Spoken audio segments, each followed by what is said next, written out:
Hello students, my name is Naveen and welcome to our YouTube channel.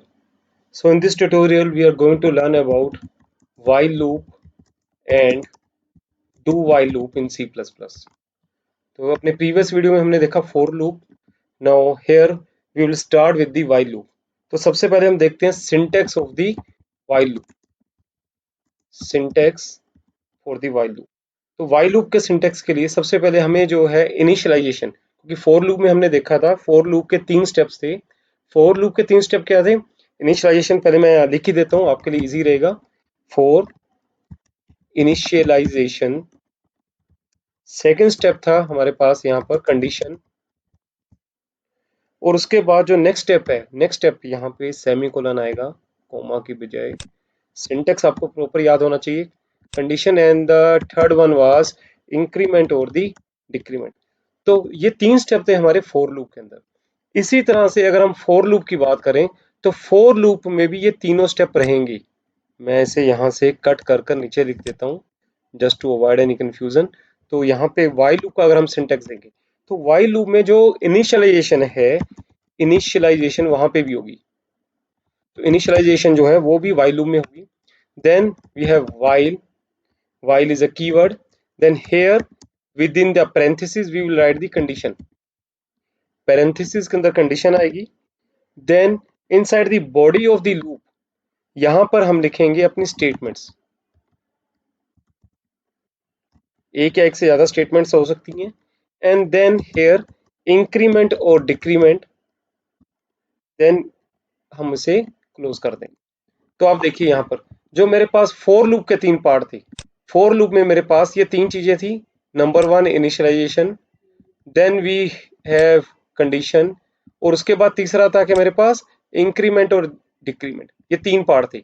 इसी तरह से मेरे पास वाइल लूप में भी इनिशियलाइजेशन है, कंडीशन है और इंक्रीमेंट डिक्रीमेंट है, बट लिखने का जो मेथड है वो थोड़ा सा डिफरेंट है. सो लेट अस ट्राई इट. तो मैं अभी अपना कंपाइलर ओपन कर लेता हूँ. सो here I'm going to write my first code for the while loop. So first of all we will take a variable. Let's say name of the variable is n और इसकी initial value है वो क्या है 1. तो यहाँ पर मैंने क्या किया, at this particular moment मैंने यहाँ किया initialization. So let me increase the font for the better visibility. I hope it is better now. Right? उसके बाद हम क्या करते हैं यहाँ पर while loop, while कीवर्ड का यूज. यहाँ पर अंदर आएगी कंडीशन. कंडीशन मैं ले लेता हूँ कि n is less than equals to 10, and then curly braces, and here we are going to write the within this block. It's a block जो curly bracket start or end का, it's a block, and inside this block I'm going to write the statements. So let us say I want to print the value of n. For that I will write cout n, and for the next line I'm using endl. And then here the next part only one thing is left, that is increment and decrement. This part is left, increment and decrement. So let me, okay, so here I will write n plus plus. Right? So now save the code and let us execute it. So here you can see font size यहाँ पर भी छोटा है.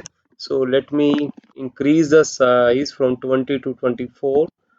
Right? So here you can see 1 2 3 4 5 6 7 8 9 10. मैंने यहाँ पे condition क्या दी थी, n is 1 while n is less than equals to 10, cout n and then increment the n. ठीक है. अब मेरे पास ये बिल्कुल ही वैसे काम कर रहा है जैसे मेरे पास काम कर रहा था फॉर लूप. सबसे पहला काम इनिशियलाइजेशन, यहाँ पे इनिशियलाइजेशन हुई. उसके बाद सेकंड काम मैंने यहाँ पे कंडीशन चेक करी. कंडीशन मेरी ट्रू है, अगर ये कंडीशन ट्रू है तो ये while लूप के अंदर एंटर करेगा. अंदर आकर मैंने क्या किया, cout n. n को जब मैंने प्रिंट किया तो ये मेरे पास 1 आ गया. राइट? उसके बाद n plus plus, n plus plus करने के बाद n की वैल्यू 2 होगी, फिर ये वापस यहाँ पे जाएगा. ठीक है. यहाँ पे कंडीशन चेक होगी, n is less than 10, then it will come here again. Right? So there you can see ये एक आपका क्लोज लूप की तरह काम कर रहा है. और ये इस लूप के अंदर कब तक रहेगा, जब तक ये कंडीशन ट्रू है। So till then it will move within this loop, right. तो इस तरह जब मेरे पास 10 हो जाएगी n की वैल्यू, किसी एक कंडीशन पे 11 होगी, so 11 is greater than 10, so it will immediately come out of the loop. And out of the loop there is no statement, यहाँ पे कोई स्टेटमेंट नहीं है, इसलिए अब ये मेरा यहाँ पे 1 से लेकर 10 तक इसे प्रिंट करेगा, right. So it is very simple. So now let us take one more example. मैं यहाँ पे इसी कोड में कुछ चेंज करता हूँ।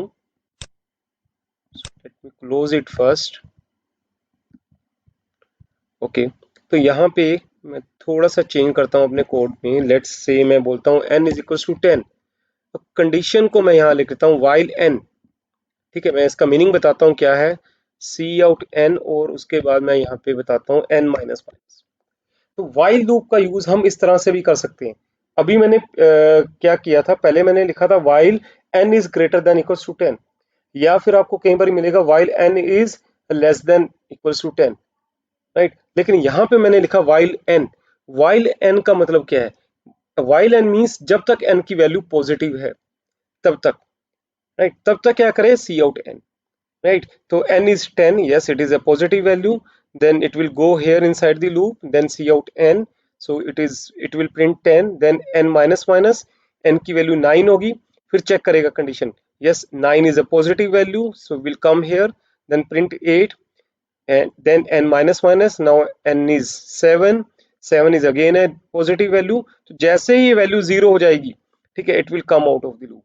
So let us save and run the code. So it should print 10, 9, 8, 7, 6, 5, 4, 3, 2, 1. तो जैसे ही n की वैल्यू 0 हुई तो वो बाहर आ गया, राइट। तो मैं बाहर आके अगर लूप के बाहर n की वैल्यू को प्रिंट करता हूं, तो मैं यहाँ पे एक स्टेटमेंट लिखता हूँ लूप के बाहर। So here if I write cout value of n outside the loop is, right. तो हम यहाँ पे चेक करते हैं कि n की वैल्यू क्या है। So it should be 0, right. So here I'm going to run it again. Then there you can see value of n outside the loop is 0, क्योंकि वो 0 जैसे ही हुआ था ये लूप से बाहर आ गया, और बाहर आके ये देखो मैंने प्रिंट भी कराया n की value, now it is 0। Okay, so the next loop is, यहाँ पे हम नेक्स्ट लिख लेते हैं, हमारा while हो गया, for लूप हो गया, the next is do while। तो डू वाइल और वाइल में डिफरेंस क्या है, तो वाइल में मैंने कंडीशन यहाँ पे लिखी, लेकिन डू वाइल में क्या होगा, डू में मैं यहाँ पे स्टेटमेंट पहले लिखूंगा। So here I will write within the bracket, I will write the statement first, statements पहले आएंगी, then I will close the block, then while, यहाँ वाइल के अंदर मेरी कंडीशन आएगी, and then here I will place a semicolon. तो initialization मैं यहाँ पर क्या करता हूँ, आपके पास कंफ्यूजन ना हो, ये मेरा वाइल क्लोज हो गया, ठीक है, और डू वाइल, और यहाँ पे मेरी इनिशियलाइजेशन भी आएगी पहले, राइट। तो मेरे पास यहाँ पे भी अगर आप देखो इनिशियलाइजेशन है, डू के अंदर स्टेटमेंट्स हैं, यहाँ पे मेरे पास इंक्रीमेंट और डिक्रीमेंट भी है, राइट। तो आप देखो यहाँ पे जो फोर लूप के अंदर 3 पार्ट थे, वही तीनों पार्ट यहाँ पर भी हैं। तो सबसे पहला पार्ट मेरे पास initialization, number 1 initialization, number 2 we can say we have these two things, statement and increment decrement. तो यहाँ पर वाइल और डू वाइल में जो डिफरेंस आता है वो ये आता है कि यहाँ पर स्टेटमेंट मेरी पहले प्रिंट होगी, राइट, फिर उसके बाद मैं कंडीशन चेक कर रहा हूँ। जबकि फोर लूप और वाइल लूप में क्या था, पहले इनिशियलाइजेशन फिर कंडीशन फिर statement, that means condition true होगी तो स्टेटमेंट एग्जीक्यूट होगी। यहाँ पर मैं स्टेटमेंट तो एग्जीक्यूट एक बार कर रहा हूँ, उसके बाद मैं कंडीशन चेक कर रहा हूँ। So this is the only difference between while and do while loop is that do while loop will execute the statement at least one, condition false भी है तब भी एक बार तो वो स्टेटमेंट को प्रिंट करेगा ही करेगा, क्योंकि इनिशियलाइजेशन के बाद उसने यहाँ पे आना है, पहले स्टेटमेंट करेगा, फिर इंक्रीमेंट डिक्रीमेंट करेगा, फिर कंडीशन चेक करेगा भाई कंडीशन ठीक है या नहीं है। कंडीशन फॉल्स है बाहर आ जाएगा, ट्रू है तो फिर दोबारा स्टेटमेंट को रिपीट करेगा, right. So let us take an example. So here I'm going to make some changes in this loop, in this code. So let us say we have n is equals to 1 initialization part. Then here I'm going to write do. do के अंदर आपको मालूम है यहाँ पर statement आनी है, right? तो यहाँ पे स्टेटमेंट मैं लिखता हूँ cout n, right, and then endl, और उसके बाद इंक्रीमेंट डिक्रीमेंट मैं यहाँ पे लिख देता हूँ, n को मैं इंक्रीमेंट कर देता हूँ n प्लस प्लस, राइट, और इसके बाद डू की बॉडी के बाद here I am going to check the condition, और कंडीशन मेरी क्या है, while n is less than equals to 10, and then here semicolon, don't forget to place a semicolon after the while in the do while. Once when you are using do while तो यहाँ पे semicolon आएगा, ये याद रखना है आपने। Save कीजिए and then I'm going to run the code. So here you can see 1 2 3 4 5 6 7 8 9 10।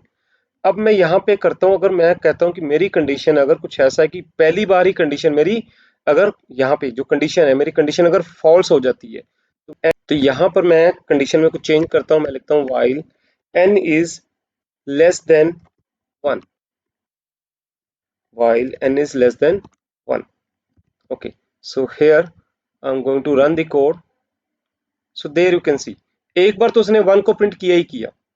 यहाँ पर अगर आप देखिए तो मेरे पास यहाँ पे कोड में मेरे पास क्या था, मैंने बोला कि n is equal to 1, do मैंने बोला सी आउट n, तो इसने एक बार n की वैल्यू यहाँ पे प्रिंट कर दी। उसके बाद n को प्लस प्लस किया, नाउ n इज 2, पहले n 1 था, और यहाँ पे कंडीशन क्या लिखी, while n is less then 1, तो कंडीशन इज फॉल्स, तो बाहर आ गया, यहाँ पे बाहर आ गया, लेकिन स्टेटमेंट तो मेरी एक बार प्रिंट हुई है यहाँ पर। तो यही मैंने आपको बोला था कि वाइल और डू वाइल में this is the major difference, right? I hope it is clear. So in the upcoming videos, in the upcoming tutorial, we are going to use for loop, while loop, as well as do while loop. So thank you, student. Thank you for watching.